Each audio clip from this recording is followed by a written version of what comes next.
Let's jump right into a luxury novelty bar in lesson 2.6. In this tutorial, we're making a sea salt and brine water spa bar. Now, this recipe at first glance may seem a little advanced, and you may come across salt bars that are labeled for intermediate experience. But even if it feels like the next 10 minutes are packed full of details, just remember that this is really nothing more than adding salt, and as a beginner, you can make this easily. In this video, I'm going to show you different ways to add salt to your recipe, what kind of salt to use in an exfoliating bar, and how much. And by the end of the video, we're going to create a bar that's very heavy in salt. As a matter of fact, this recipe is the heaviest salt content recipe in my entire collection. And really, this is to demonstrate that you can make these with percentages that you're going to see here. Now, typically, you'll find recipes with much less salt content, and once you've seen this one successfully made, you can make the adjustments that you want for your salt bars. Some salt bar recipes have as little as a tablespoon of salt to a pound of oils, and some will have as much as 1 part salt to 1 part oil ratio. Now, this recipe is somewhere in the middle of that, and I still consider this to be a very heavy salt bar. We'll start off by carefully making our lye water solution. Here, I have 18.24 ounces of cold distilled water, and I'll be combining this with 6.77 ounces of sodium hydroxide lye crystals. We'll carefully add the lye crystals into the water and mix this until the crystals are completely dissolved. Once the lye crystals are dissolved, we're going to turn this into brine water. Now, traditionally, brine water is soap made from seawater. Sometimes you'll hear it referred to as Soleseif soap. However, seawater can have a variety of mineral inclusions, so to keep our recipe more pure, this will be our normal distilled water, and we'll add sea salt crystals into the lye water solution. Now, to get a 20% salt to oil ratio in this recipe, I need to measure out 9.6 ounces of sea salt. The lye water is still hot, and I'm going to pour the salt into the lye water to get it into the water so it can help it dissolve more quickly. Now, you may see other recipes where the salt is completely dissolved into the water to produce a clear brine. However, if you're using as much salt as we are in this water, it's never going to fully dissolve. The water is already holding almost 7 ounces of sodium hydroxide, and it can only dissolve so much salt before the solution becomes completely saturated. So at a certain point, the salt will no longer dissolve, and what you see left over will dissolve into the oils in just a few minutes. So if there's a little bit of sludge that's laying in the bottom of this solution, that's perfectly okay. It's going to be completely incorporated into our bar in just a few moments. Another point to note is that you must dissolve the lye water solution first before you add the salt. The water itself is going to absorb something.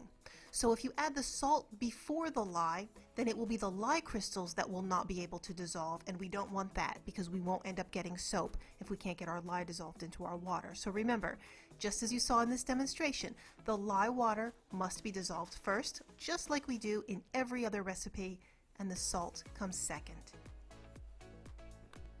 This bar is a hybrid of 2 types. You already know that when the salt is added to the lye water solution, that this is traditionally called a Soleseif bar. But when the salt is added to the soap batter and the crystals are captured in the bar, well, this is traditionally called a salt spa bar. Now, the Soleseif bar is smooth and hard, while the salt spa bar can be rough and used as an exfoliant surface. Now, this recipe is made as a demonstration so that you can see the contrast. We're going to create 2 layers in a slab mold, and in the top half, the bar will have 20% weight of salt to oils, which you've already seen us make in the Soleseif with the lye water solution, while the bottom half will have more salt content with 50% weight of salt to oils. This is going to give us a comparison to look at when we cut the bar, and you can see the difference that it makes. Now, with the brine water set aside, it's time to combine the oils.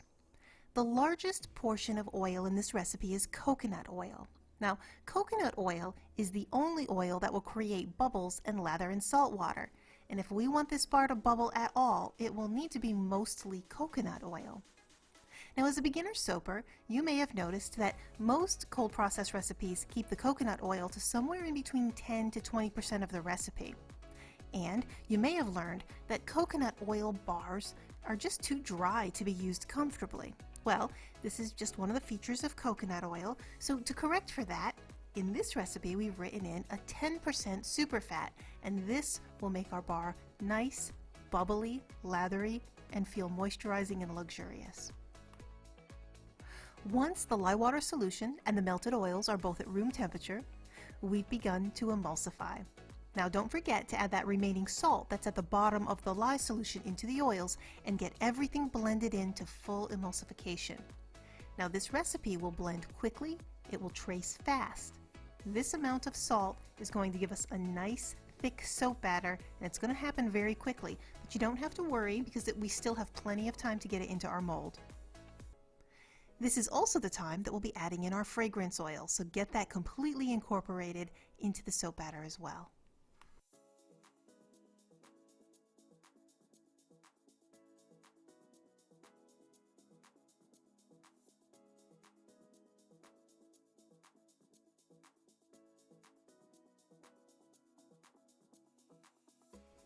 Next, we'll split this into two parts.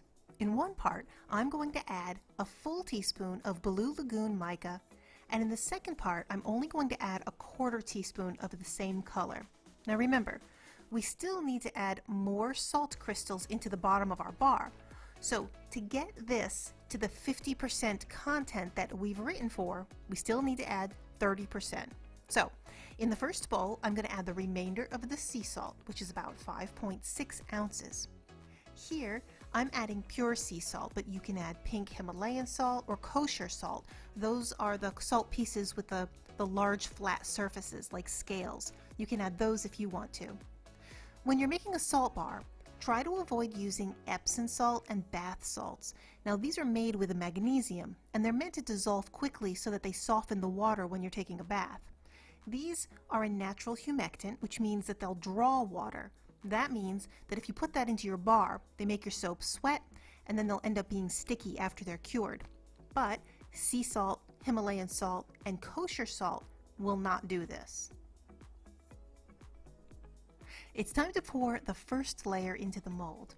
Now, in a typical recipe, we would have 1.5 pounds of oils, but in this first layer, there are over 2 pounds to pour. So these bars will look bigger than a standard bar of soap, but salt dissolves faster in the shower, so they really won't last as long as a fully cured bar of soap.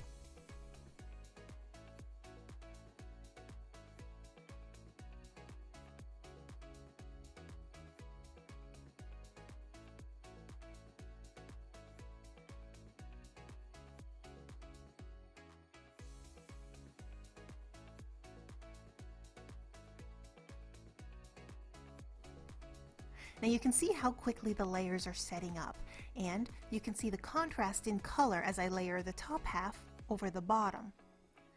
Now once these layers are completely spread out, I want to give it a little texture with the back of a spoon.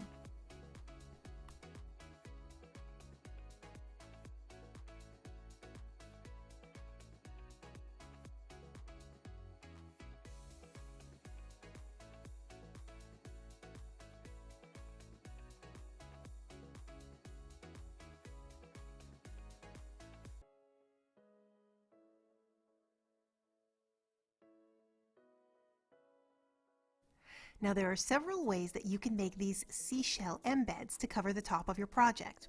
Now first, you'll have to find some silicone shell molds to create those embeds. Now these come and go over time in different styles and variations, so either you'll have to look in your local craft store, or you can go on Amazon and just type in the search that you're looking for. I'm afraid that if I leave a link to these particular molds at the bottom, that they come in and out and go out of style, so the link may be obsolete by the time you're working on this project, but there are tons of seashell molds out there. We aren't for loss of any silicone decorative molds. You just got to go hunt those out. Now, the way I've done this is to make soap dough from the recipe in lesson 6.2. Now the link to that recipe is at the bottom of the page. In this case, I've just modeled different colors of my soap dough that I already had stored, and I pressed them into the mold. Once they're molded, they're done instantly. You can pull them out and they're ready to put on the top of your project. Now, I made these shells right here just about 10 minutes before I started this project. An alternate way would be to use melt and pour soap and let the shells set up for about 10 minutes before you begin your project. And a third way is to make the cold process recipe that you would find in lesson 2.7. It's nice and thin, and you could pour these into the shell molds the night before, allowing them to set up. In that case, you'd want to just make sure you have plenty of shell molds available. Now, all three ways will get you to these embeds, but you will have to prepare them before you start this project. Once you've placed the decorations over the surface, it's time to leave this alone so that it can finish setting up. Make sure that those little embeds are really burrowed down onto the surface, because they do have a tendency to fall off, and that's just because the soap sets up so fast that the top is already pretty firm. Now, this will be cut in about 6 hours because it firms up so fast, and the longer we let it wait, the harder this will become, and it may become brittle. So you want to catch it in that window when it's nice and firm, but still soft enough to get a nice smooth slice right through the center of the bar. Once these have been cut, you can see the contrast and the difference on the inside. Hopefully the camera can pick up the image of the salt crystals on the bottom, so you can see the difference between the nice smooth Soleseif on the top, which is a nice hard creamy blend, with the contrast of the salt crystals that you can see embedded in the bottom.